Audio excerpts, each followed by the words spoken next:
I see my name in shining lights. Yeah, a different city every night. Oh, I swear the world better prepare for when I'm a billionaire. It's time to get down to business on the weekend's #1 business program. Known as the King of Networking, your host, Shalom Klein, has worked with thousands of entrepreneurs and created countless jobs. So, to success, let's get down to business. And indeed, we're all about small business, jobs, and entrepreneurship. In business, we talk a lot about business here. You're on with Get Down to Business, and I'm your host, Shalom Klein. Remember, you can always download podcasts from Get Down to Business on my website at shalomklein.com. And while you're there, don't forget to follow me on Twitter at Shalom Klein. It's going to be a jam-packed week of content and information you will not want to miss. So let's jump right in. I am thrilled to talk about a topic that, frankly, I'm all fired up about. And that's right. I'm chatting with the co-author of new book, Fired Up, A Guide to Transforming Your Team from Burnout to Engagement. I'm thrilled to be joined by, again, that co-author, Dr. Mia Baytop Russell, who has served in various roles across nonprofit, academic, and corporate sectors. She's currently a lecturer in the Center for Leadership Education at Johns Hopkins University, where she teaches leadership and management courses. Mia, welcome to the program. Thank you, Shalom. Happy to be here. Absolutely. I know you and your co-author are very, very passionate, so much so that you called this book Fired Up. And it's very, very timely that we have this conversation really as we kick off the new year. Can't believe we are here already. But every employer listening to this program wants to know how they can guide their team to success in the new year. Mia, how did you become so passionate about this topic? Well, Gervin Liggins and I met in graduate school, and we were in an organizational leadership program. And we explored all different kind of topics around leadership and organizational management. And one of the things that we kept coming back to was that certain factors in the work environment, or leaders, let me say, leaders have control over various factors in the work environment that can actually encourage or foster burnout or engagement. A lot of the popular press and literature we read around burnout seems to take an approach that it's the individual or employee's fault, but so much of what happens at work really is, within the control and the responsibility of leaders, managers, and organizations. So we thought that there was a void on the shelves around this topic and this approach. Yeah, absolutely. I think that there is. And again, I think that this is a timely, conversation, especially following that transition first to virtual and hybrid work structures during the pandemic. And who knows where we're at right now. But you talk about something in the book, which I find really, really interesting. You talk about something called quiet quitting. And I know you go in depth in, again, this book is called Fired Up, A Guide to Transforming Your Team from Burnout to Engagement, why so many employees are going through this process of quiet quitting. First of all, what is it and why are they doing it? Well, I think quiet quitting isn't as prevalent today. This was a trend that we saw in the fall where people were saying, hey, we're just going to do what we're required to do. There are multiple ways to look at this, but when we think about what quiet quitting meant, it meant that employees weren't going to go above and beyond, which is what many organizations really need and want, right? They want you to be passionate about your work, wanting you to really be fully engaged and engrossed or absorbed in the work. But quiet quitting wasn't saying that I'm going to do less than what I'm responsible for. It was just, I was going to kind of operate at status quo. In our book, we really, we think that burnout is a reason, maybe could be one of the reasons why we even started talking about quiet quitting, because burnout has been with us for decades, right? This isn't a pandemic phenomena.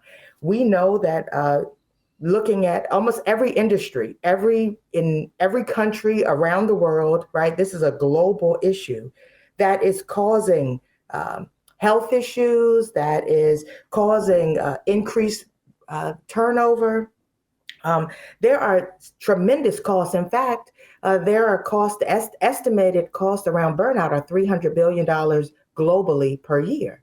So when we think about the importance of addressing burnout so that your team can really flourish and be engaged, it's just simply required. That's for sure. And so, burnout occurs in a lot of different ways. And you just talked about the cost of that. And those with a B, those billions of dollars, Yeah. which is staggering. And that's taking place in big businesses, but also small businesses, many of whom are turning and tuning into this program. So what is it? What are some of the root causes of burnout, and what are some of those consequences that we might be seeing in even small businesses and in entrepreneurial organizations? Yeah, one of the reasons we really think that this book is timely and appropriate for especially small businesses and entrepreneurs, because they may not have these full-fledged HR departments and they just need to have some tools. So our book really does offer practical tips, tools, and strategies that you can open up and use. But I think it might be more important to talk about what burnout is not before we talk about what those signs and symptoms are, just so that Hmm. your listeners can better understand why we should care. So many times we think that burnout is simply in somebody's head, maybe it's just an emotional or physical exhaustion, or perhaps it's due to a resiliency deficit, or maybe they're just anxious, overwhelmed, or frustrated today because of some project they were working on. But really, when we think about what burnout is, it's a progressive workplace phenomenon that kind of sits on three major pieces: exhaustion, cynicism, and reduced professional efficacy, right? Or this idea that your work accomplishments don't matter. And pre-pandemic in 2019, the World Health Organization kind of entered this discussion around burnout, not calling it a disease, but that it is a workplace relate or work related syndrome and condition that is kind of the cause or a host for a host of medical illnesses. And so we know that excessive work and stress contribute to burnout. We know that excessive work and stress contribute to over 100,000 deaths annually. We even have research that shows that when you experience burnout, there's an increased likelihood of over 35% of a stroke. So when we think about signs and symptoms, right, what you want to be on the lookout for, in the book, we talk about burnout risk management, right? So first, understanding what you see. It could be emotional and physical drain. Perhaps an employee has begun to have callous or uncaring attitudes towards others. There could be a reduced involvement at work or reduced responsiveness of needs or the demands to the work. The idea that someone is tired before they even start working is one of the predictors of burnout. So this Hmm. idea that they are just not bringing their best self to work is really a kind of a general guideline for what you might want to look for.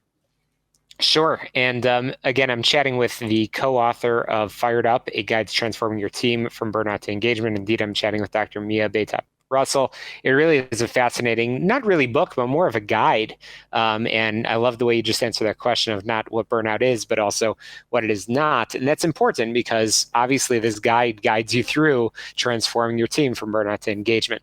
So as we kick off the new year and we're quickly running out of time in this conversation, Mia, I want to make sure we leave our listeners with some real guidance and advice on what can they do, even in a small organization, to make sure you're addressing the burnout and guiding along the way for a successful year. Sure. I think the three steps. One would be to truly assess the work environment. Find out what are the things, the factors, the conditions that are helping your team, and what are those factors or conditions that are hindering your team. We often like to focus on those things that aren't working and throw all of our resources at them, but we caution you. You don't just want to attack those things that are hindrances. You also want to try to see if you can do more or better around those things that are helping your team. So once you identify some of these factors, then what you want to do is acknowledge how they fit into this kind of the scope or scheme of things. What might you actually have control over that you can change? For example, people being afraid of coming back to the office or having personal issues, maybe you cannot address those, but there might be some policies or programs, practices you can put in place that could help the transition. And finally, we say that you should build an action plan. So again, assess, acknowledge, and the last A for act. Build an action plan where you can create strategies. And in our book, we list over 100 strategies that you can use to address those helpers and the hindrances. They sure do. And I want to make sure we get our listeners over to your book so they could learn how to do that. Mia, I apologize for cutting you off, but the book is called Fired Up, A Guide to Transforming Your Team from Burnout to Engagement. I know you could find it all over on Amazon, as well as learn about Dr. Mia Baytop Russell and Dr. Liggins. Mia, thanks so much for joining us. Do you have a website that you want to send our listeners to? Yes, we're at thinkfiredup.com, and I'm available. You can connect with me on LinkedIn. I'd love to talk more. Fantastic. Mia, thank you so much for joining us, and have a great, great Happy New Year. Thank you.